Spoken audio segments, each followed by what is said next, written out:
A dozen seconds later, the metal gate, with holy oil re-injected into the mechanical valve, quietly rose upward.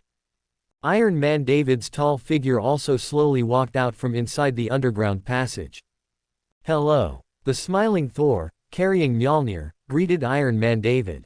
Iron Man David, with blue light flashing in his eye sockets, didn't pay any attention to him at all. Instead, he walked directly to Luo Sha and said respectfully, "My lord, you are back. Did everything go smoothly? David, go prepare ammunition and supplies, and at the same time, let the automatic servo robots sort out the Terminator armor. We need to go to other planets." "As you command, my lord." As soon as the words fell, Luo Sha beckoned Thor to enter the underground passage where the lights were on. Iron Man David shook his metal head slightly. He slowly followed behind the two people. When everyone successfully arrived at the base hall, 13 automatic servo robots had completed the preliminary preparation work for wearing the Terminator armor. Luo Sha asked Thor to wait in place, or take a look around. Then, he quickly took off the Hunter Duke armor. He walked towards the metal platform where the Terminator armor was being worn. At this moment, Thor, the god of thunder, stared at everything around him like a curious baby, looking back and forth. Especially when he saw the automatic servo robots walking back and forth carrying supplies, he subconsciously made a subtle sound of admiration. Kacha kacha kacha, along with a series of huge sounds of mechanical devices colliding with each other. Many parts of the Terminator power armor were slowly covering Luo Sha's tall body. Dong dong dong. About 20 minutes later, Luo Sha, who had completed the basic debugging of the armor, stepped off the platform driving the extremely heavy Terminator armor. 13 automatic servo robots quickly dispersed, making way for their master. The next moment, Thor, with wide eyes, quickly stepped forward. He gently tapped the thick ceramic steel shell with one finger. Ding! A crisp metal hum slowly echoed around. Thor slightly raised his head, blinked a pair of azure blue eyes, and asked Luo Sha. "Brother Luo Sha, is this your combat equipment? It looks okay, but I don't know how it will perform on the battlefield." Faced with Thor's doubts, Luo Sha, with his gray hair tied behind his head, grinned slightly. A hint of ferocity flashed across the corner of his mouth. "Thor, I guarantee you will see it, don't be surprised then." The whistling cold wind blew across the earth covered in thick white snow. Zzz, accompanied by the sputtering of sparks. A circular portal quickly appeared amidst the icy and snowy landscape. Thump. Thor, the god of thunder, clutching Mjolnir tightly in his hand, was the first to rush out of the portal, striking a battle pose. At the same time, Luo Sha, driving the Terminator armor, also quickly stepped out of Kamar Taj. The servo-mechanical arm behind the power backpack quickly unfolded, and the firepower array loaded with explosive rounds was ready to fire. He also gripped a super-phase sword and a custom-made explosive bolter in his palms. However, apart from the vast woodland covered in snow and ice, there was no trace of any enemies. The next moment, Iron Man David, carrying boxes of ammunition on his back and holding a heavy logging gun in his hand, also walked out of the portal. After Wong, wearing a dark red mage robe, followed behind. The portal, constantly sputtering sparks, slowly disappeared. Hiss. Luo Sha, taking off his rhombus-shaped helmet, took a deep breath of the icy air. He turned his head and asked Thor, who looked puzzled. "Thor, is the weather in Asgard always so harsh?" "Impossible, Asgard has spring-like weather all year round, how could there be a cold winter? Only Jotunheim has such harsh weather." "Hey, mage over there, where did you send us?" Thor, shaking Mjolnir, turned to look at the equally puzzled mage, Wong. "Although this is not Asgard, it is Alfheim, the closest to Asgard. When I came here more than 10 years ago, it didn't look like this." Wong bowed slightly to Thor, and said with a solemn expression. "The mage's portal can only connect to places I have been to. I have never truly entered the real territory of Asgard, I only stayed in Alfheim for about half a year." "Alfheim. This is actually Alfheim." Hearing Wang's words, Thor's eyes widened instantly. He carefully scanned the surrounding environment again. After Thor vaguely recognized the familiar scenery of the past, his face gradually darkened. Strands of brilliant electric light seemed to slowly bloom from the depths of his eyes. Only the invasion of frost giants can cause such extreme weather. Damn Loki. He actually opened Asgard's protective border, allowing the enemy to enter the Nine Realms once again. This time, even if my mother begs me, I will smash his head. Thor, filled with anger, gritted his teeth and roared. At this moment, Iron Man David, turning his metal head, had the blue light in his eye sockets flicker a few times. He quickly walked to Luo Shah, who was checking the custom-made explosive bolter, and said in a low voice, "My lord, the snow in the nearby woodland is full of the corpses of small, alien creatures." "Yes, I know. Thor, come with me."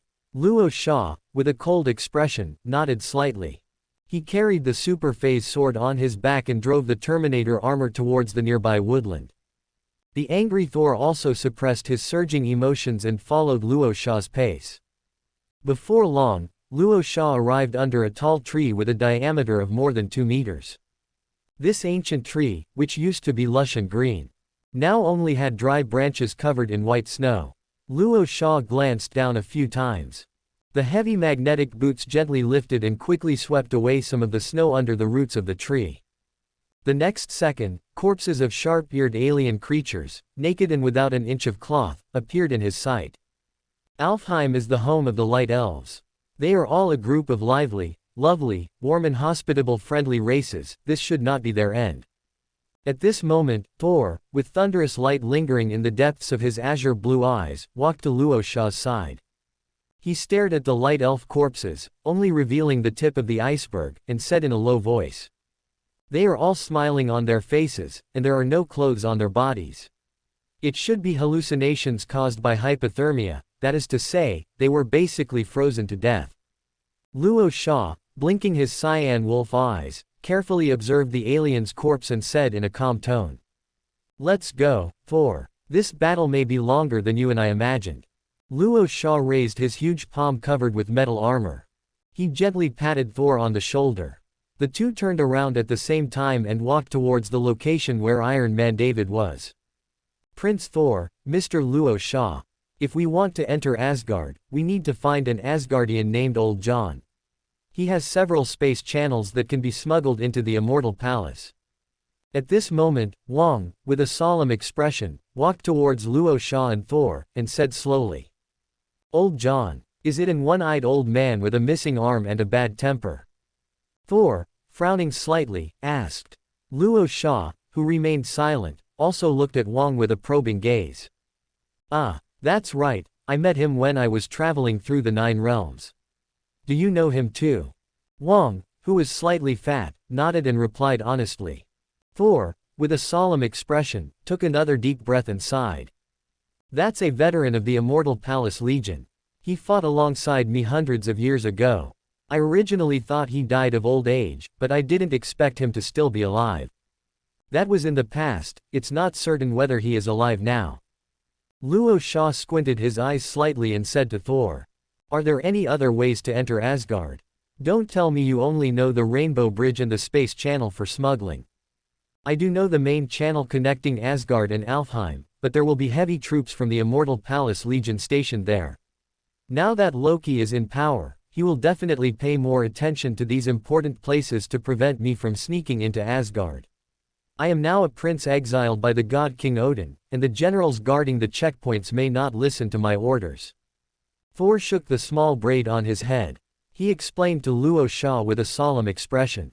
At this time, Luo Shah, with a cold expression, drew out the super phase sword that was filled with terrifying green light. He held the custom-made explosive bolter in his palm and turned to say to Thor, "Then let's go find that Old John first. If this plan fails, then we can only force our way through.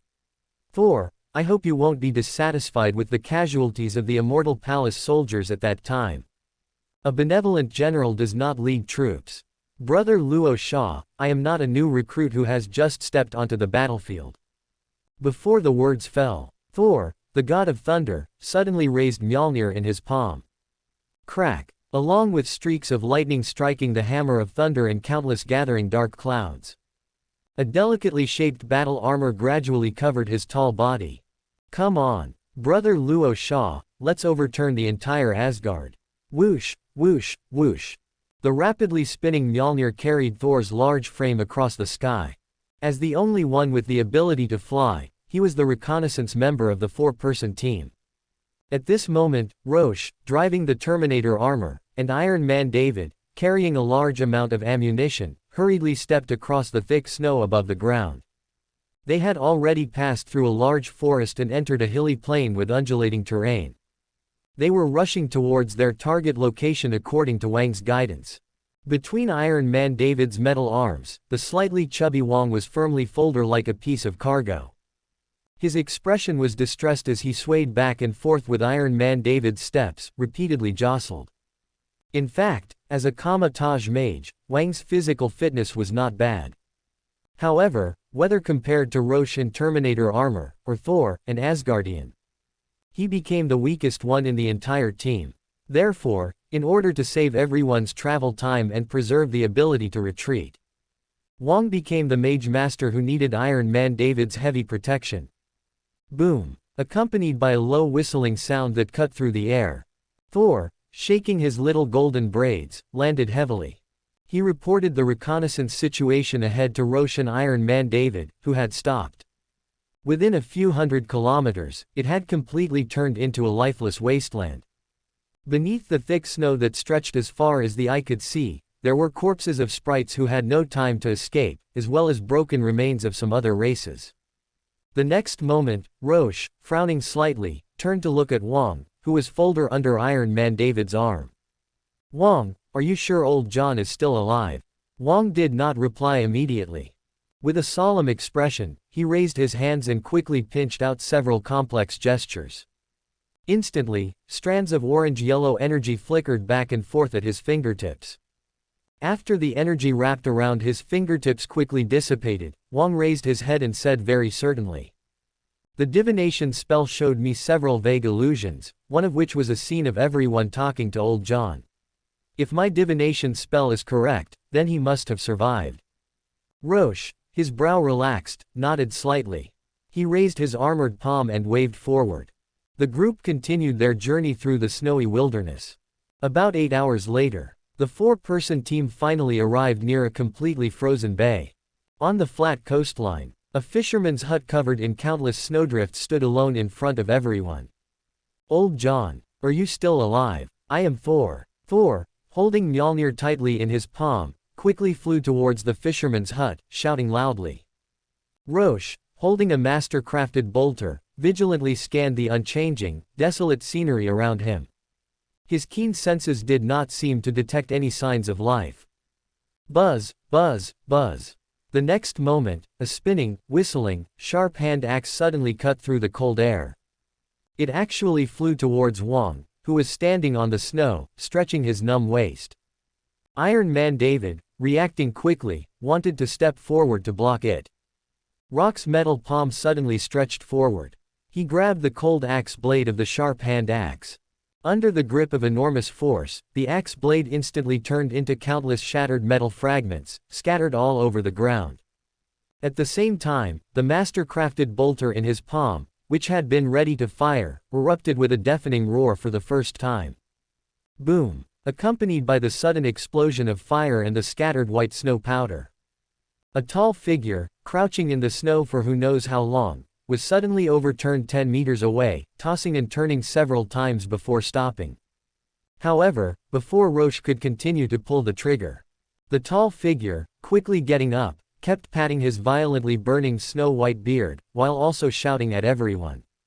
"Stop firing! Stop firing! Odin be praised! This damn shelling is powerful enough.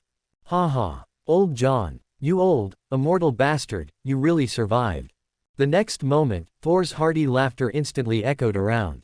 It also completely dispelled everyone's fighting intentions. Soon after, an one-eyed old man with only one thick arm slowly walked in front of everyone. At this moment, a large number of radiating bruises and blood marks were clearly visible on his mostly bare chest. Even most of the snow-white beard on his chin had been burned away by the explosion. "Hey, tall kid, What weapon did you use just now? If this old man's eyesight and reaction weren't good, my old bones would have almost been left in your hands. Old John, with a bad expression, tried hard to open his bloodshot one eye.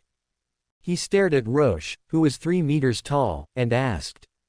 Roche, squinting, lowered his head slightly. He looked down at old John and grinned, saying, Rocket-boosted explosive ammunition, however, are the physiques of you Asgardians all as strong as yours? Perhaps for the sake of the Asgardians' reputation. Old John, who was originally grimacing in pain, suddenly patted his severely injured chest a few times, and roared with insufficient confidence. Cough cough cough, that's for sure. Every one of us Asgardians is as good as a giant. At this moment, Thor stepped forward with a grin. He glanced at old John's injuries and shook his head at Roche, saying, Brother Roche, don't listen to his nonsense. The power of your weapon is more than enough to deal with Asgardians. Old John is no ordinary veteran. He is one of the few special arms in the Asgardian Legion, a berserker. These old guys, who are much more proficient in melee combat than ordinary soldiers, have honed an extremely powerful combat physique through hundreds of years of brutal fighting. Hey, old John, did your defense runes break down? As soon as Thor finished speaking, old John, who was blowing his beard and glaring because Thor had revealed the inside story, said, Damn Thor, why are you talking nonsense? Also, as the Prince of Asgard, why are you only coming back now? Do you even know what that damn brother of yours, Loki, has done? I was exiled to Midgard by Odin and just came back. Old John, has the frost giant race invaded again? Thor shook his head and sighed. He asked old John, Although I don't know what changes have taken place inside Asgard, the powerful treasure that can envelop one of the 9 realms, Alfheim, completely change the climate, and massacre countless sprites, I'm afraid only that ancient artifact stored in Asgard, the Frost Giant's trophy, the Casket of Ancient Winters, can possess such terrifying power. Old John, his one eye wide open, said to Thor with a solemn expression. However, just as Roche, who was standing aside, wanted to inquire in detail. Rumble, accompanied by a series of loud rumbling sounds caused by the cracking of thick ice. One by one, frost giants as tall as 5 meters suddenly channel out of the broken sea. They waved huge weapons made of hard ice, launched a fierce raid on the crowd on the coast. Caw, caw, caw. The servo-mechanical arm at the rear of the power backpack made a mechanical turning sound. The fire control system, following Rock's thoughts, instantly captured one conspicuous target after another. The next moment, the firepower array composed of 3 bolters spewed out a terrifying tongue of fire towards the frost giants who were ride the waves. Boom, boom, boom. Countless bolter explosions instantly enveloped a large frost giant, splashing out pieces of giant flesh shaped like ice. At the same time, Roche turned his head and shouted loudly at old John, who was preparing to fight. Old John, right, don't get entangled in the fight. We are here to stow away to Asgard. You should have said so earlier. Old John gritted his teeth and widened his one eye. He immediately shouted at Thor, who had clenched Mjolnir. Thor, the fisherman's hut. The boat for stowaways is under the hut. At this moment, Thor, who had suddenly raised Mjolnir, had traces of dancing electric light overflow from his eyes.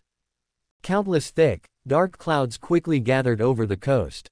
Crackle. One after another, thick lightning bolts like thunder snakes fell in the blink of an eye, continuously blasting apart the huge bodies of one frost giant after another.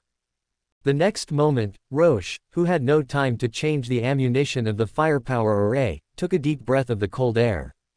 He carried the phase sword, drove the Terminator armor and launched a charge towards the remaining dozen frost giants in front. Dong, dong, dong. As the distance between the two sides approached, the frost giants, roaring, vigorously waved the crude weapons condensation from ice and slammed them towards the top of Rock's head. Roche, expressionless, wielded the phase sword with one hand. Caw! He easily cut off the opponent's ice weapon. At the same time, the huge blade of the phase sword also embedded itself into the opponent's chest and abdomen, hacked downward with unparalleled smoothness. Before the frost giant in front could cover the wound and let out a painful roar. Boom! The master-crafted bolter from Rock's other palm blasted apart the opponent's ugly head with unparalleled precision. Crash! Handfuls of powdery ice dross scattered on Rock's face and Terminator armor, gradually melting into droplets of cold blue liquid. Rorschach, with cold eyes, felt nothing about this. He quickly turned his eyes and aimed at the position of the next frost giant. A few minutes later, when the last frost giant was cut into countless shatter ice cubes by Rock's phase sword, the coast, where the ice had broken, completely fell into the tranquility of the past. Rorschach, slowly exhaling a breath, casually hung up the master-crafted bolter. He raised his armored palm and gently touched the small wounds on his face, which were low temperature burned by the frost giant's blood, and couldn't help but twitch his eyebrows. "David, bring me my helmet." Rorschach, with a helpless expression, turned his head and shouted at Iron Man David, who was standing in place protecting Wong. Now it seems that without an iron halo, it's better not to learn from those space macho men who don't wear helmets. For more thrilling fanfiction stories like this, check out my channel Fanfic audiobook. Dive into epic adventures, mysterious realms, and legendary journeys brought to life through immersive storytelling. Don't forget to like, share, and subscribe for more amazing audiobooks.